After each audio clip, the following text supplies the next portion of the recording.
We're going to welcome Dr. James Thorpe, who is an obstetrics and maternal fetal medicine specialist. TJ, you want to bring Dr. Thorpe in? Dr. Thorpe is a warrior. He has been the most outspoken obstetrician I know. Hey, James. Hey, Jim. How are you? It's such an honor to be with you, Dr. Bowden. Thanks for having me on. Likewise. Sorry we had trouble getting you on. I understand that you narrowly escaped the American Board of Obstetrics coming after you, and you sent them a strongly worded letter that actually worked. Can you tell us what happened? Yeah, it was a very interesting phenomena.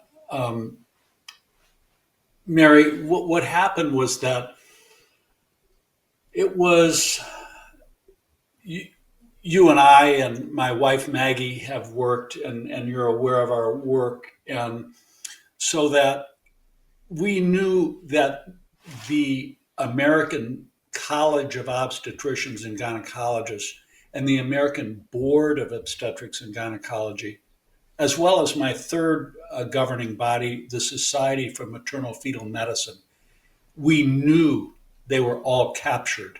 And the reason we knew was that literally, Mary, within the span of a human pregnancy from December 2020 to September 27th, 2021, they had completely reversed their position on pushing the vaccines in pregnancy. They went completely polar opposite. So we knew there was a money exchange. And as you know, my wife and attorney, Maggie Thorpe, had broken that with a FOIA request. So what happened was that on September 27th, 2021, just like your board, my board, American Board of Obstetrics and Gynecology, ABOG, sent out, they had the audacity, Mary, to send out a letter to 62,000 OBGYN doctors and all the subspecialists, including me, not just in the United States of America, but in all six provinces of Canada and in a few countries in South America, stating very clearly you will not repeat any misinformation or we will destroy you, literally take away all of your state medical licenses and take away all of your board certifications. So they colluded with the American College of Obstetricians and Gynecologists. They colluded with the Society for Maternal Fetal Medicine. They colluded with the American Board of Medical Specialties by name, and they colluded with the Federation of State Medical Boards. So those five entities, and when they sent that letter out, I'm sure you and I had the same reaction. I'm sure, got a similar letter like all of the other specialties did. And it was a letter of unbelief. I was a board examiner for the American Board of Obstetrics and Gynecology in Dallas. The center, the national center, is in Dallas, Texas, not too far from your home.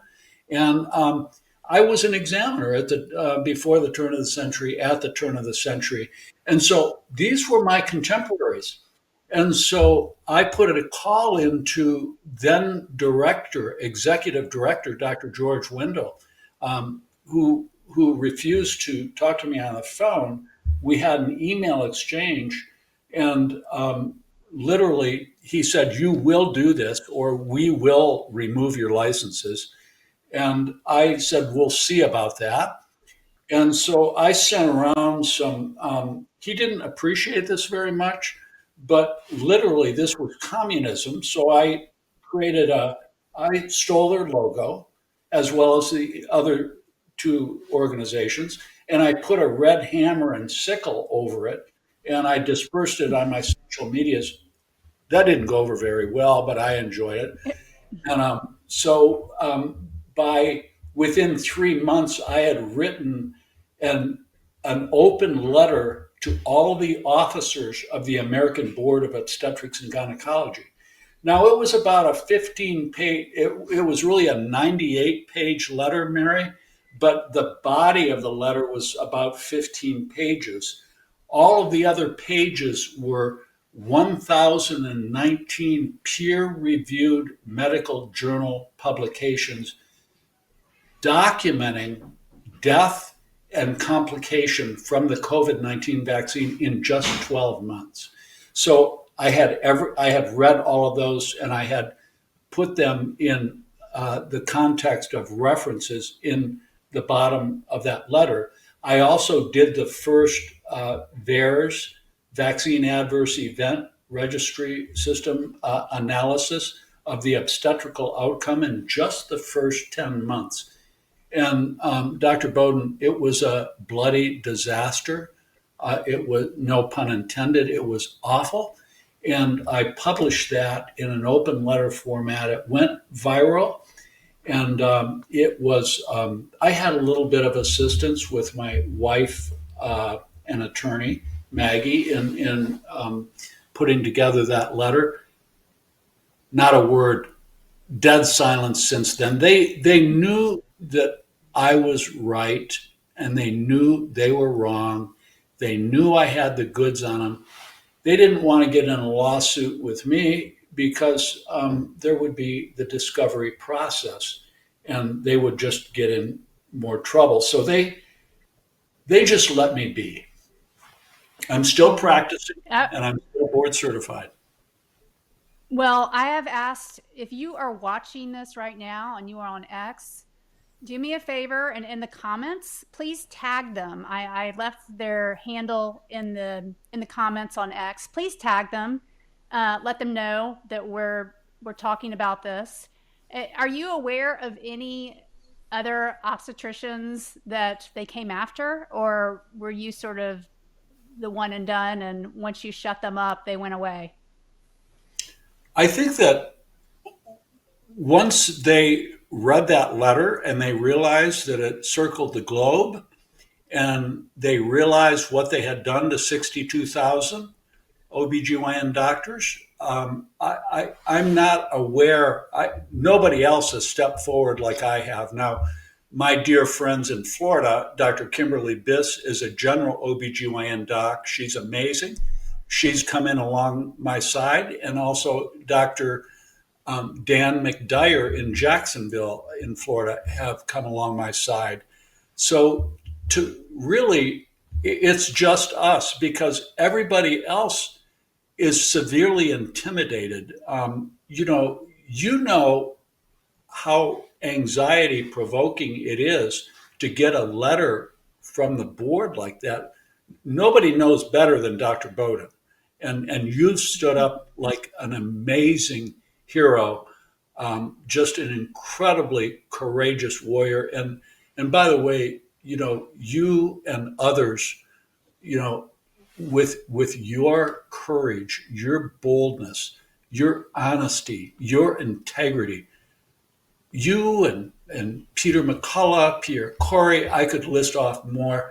There's so many of you. You really motivated me to stand for the truth with you all.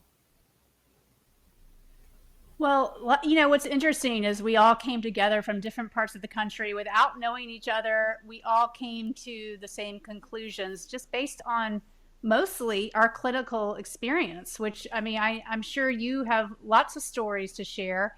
What's one that really stands out in your mind? I know you recently had a patient with Guillain-Barré following the flu shot, and I want to get to that. But first, give us an example during the pandemic of a patient you saw where they got these shots and tragedy occurred. Well, there's so many of them, and I outline that in my book. You probably see behind me, and the name of that book is Sacrifice. how the deadliest vaccine in history targeted the most vulnerable. And so I would say to chapter 7 of that book, and by the way, every dime of proceed from that book to me goes into a 501c3 at the wellness company called the Wellness Initiative Fund, and they're matching all of Maggie's and my donations, and it's only for the vaccine injured. And we've already made 3 grants. But chapter 7, this is Wonderful. a true story, Dr. Bowden. If this doesn't send shockwaves up and down your listener's spine, nothing will. This is a true story, absolute 100% true story. The names were changed to remain anonymity, but this is a long-term friend of mine, and their son and daughter-in-law, completely normal pregnancy before the shots, 2019, beautiful baby. Got the shots, 8 consecutive dead babies. You say, Dr. Oh, Thorpe, how that doesn't make any sense. How can you get pregnant 8 times? Well, 2 of them were sets of twins. Some of them were early miscarriages. Several of them were fetal deaths. And the last and 8th, Mary, the name of this chapter is called 8 Candles. The last mm. one was a week before her scheduled cesarean section, Oh and gosh. she had a massive abruption, a massive life-threatening abruption, which means for your audience, the placenta completely separated, rushed her to the hospital, emergency cesarean section, dead baby, and multiple units of blood, and we almost lost Mm. her. This has been my life That's for the last 4 years, 5 years. well, that's just awful. And so, can you clarify what the current recommendation is from our government and from the American College of Obstetrics? And it seems a little muddy to me. Are pregnant women high risk? Are they under that umbrella of high risk? What is the official recommendation at this point?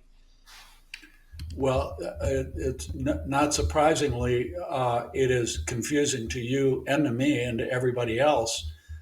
In May, I was asked to testify again in the Congress, and I was with a team of experts with Senator Ron Johnson, and they asked me to address the issues of pregnancy, which I did.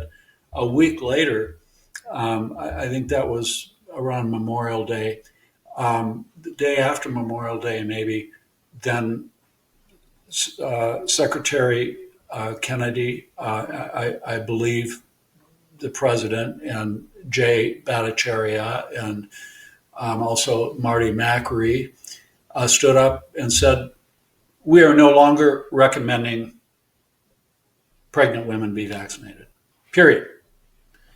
Right. Well, apparently the monstrosity of unnecessary, way too many employees of the HHS, CDC, FDA, they didn't agree with him, so they really knifed him in the back. They never actuated those recommendations.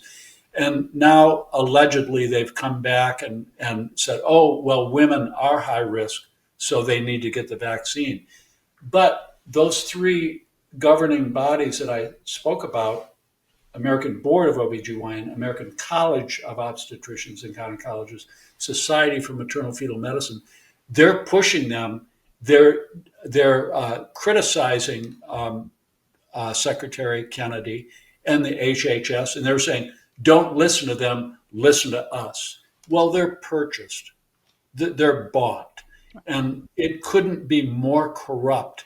And Dr. Bowden, you're you're too young to remember the disasters of thalidomide and diethylstilbestrol, but I lived through the consequences of those. We knew better. The golden rule of pregnancy should never, ever be broken in pregnancy, ever. We learned our lesson, but yet they continue to do this, and they ignore the 10 studies of vaccinated versus non-vaccinated that you're well aware of that have shown a dramatic uh, detriment to those children vaccinated. And that brings me to one of those studies. And please allow me to indulge myself in this comparison, because nothing could be a greater contrast to Dr. Mary Talley Bowden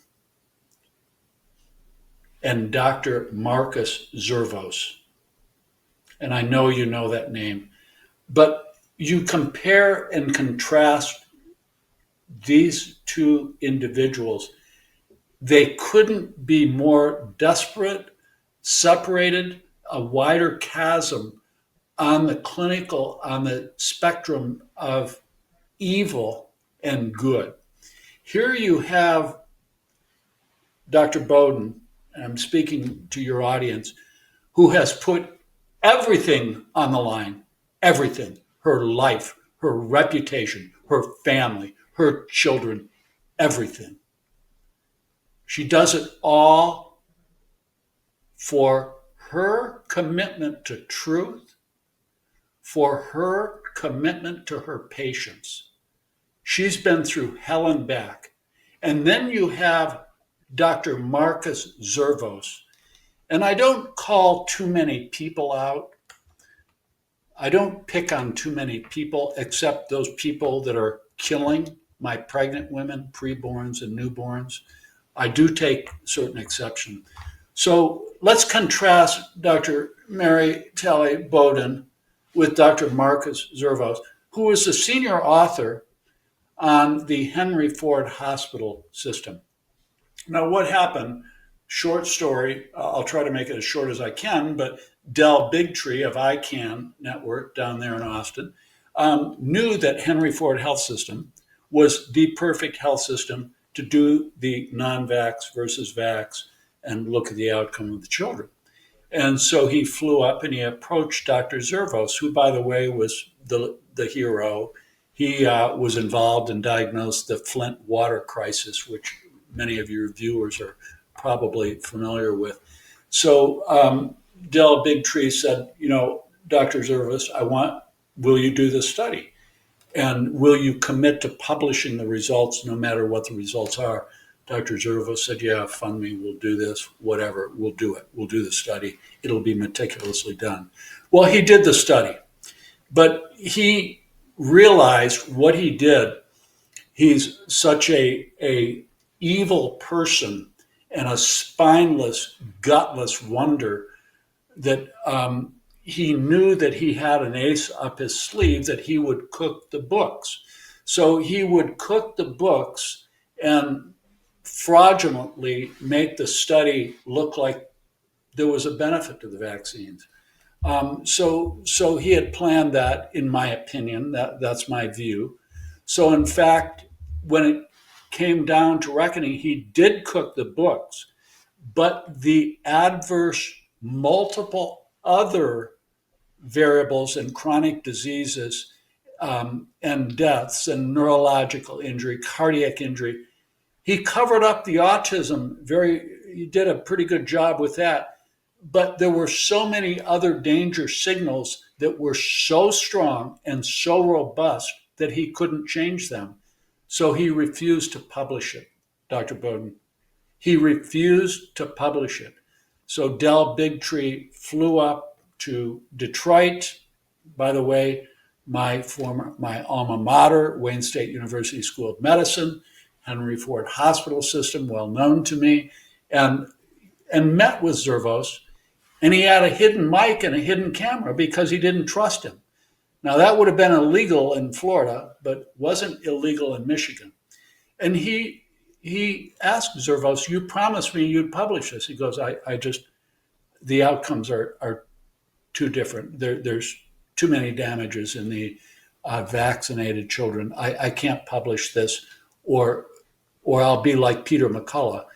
Dr. Peter McCullough, by the way, was also employed by that system, Henry Ford Hospital system, and for at least some time, and they probably knew each other. He actually called McCullough out by name. He said, "I don't want to be another Peter McCullough and fall in disfavor and lose my paycheck and be fired. I'm just not going to do that." So here you have a pathetic, really pathetic disgrace to the human race who doesn't have the emotional, the moral, ethical integrity to put his reputation on the line and lose a paycheck. And he injures and kills countless number of global children. Because as goes the United States of America, so goes the rest of the world. How can you to see this stark reality of Dr. Mary Talley Bowden versus a despicable, pathetic, gutless, spineless wonder jellyfish, Marcus Zervos? I hate to even call him doctor. This says it all. I rest my case on the contrast. Well, yeah, if anybody is curious, that movie is called An Inconvenient Study, and it really rattled me. And it really confirmed, what we all learned during the pandemic is there's cover up involved, and these vaccines that we were all told were safe and effective have never been properly tested the way we thought they were.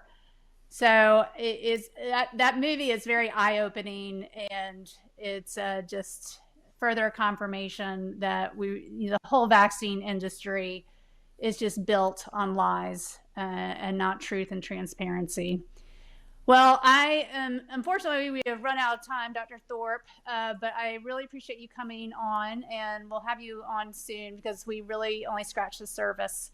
But I will leave a link to your book in the comments. It's called Sacrificed. And remember that if you buy, wait, is that right? Sacrificed? That's right. Sacrifice. Okay. Yeah. If you buy it, the money goes to help the vaccine injured, which is huge. Because the vaccine injured have been completely abandoned by our government. Only 0.2% applied for benefits, receive them, and at this point it's too late unless you only have a year after the injury to file for a claim.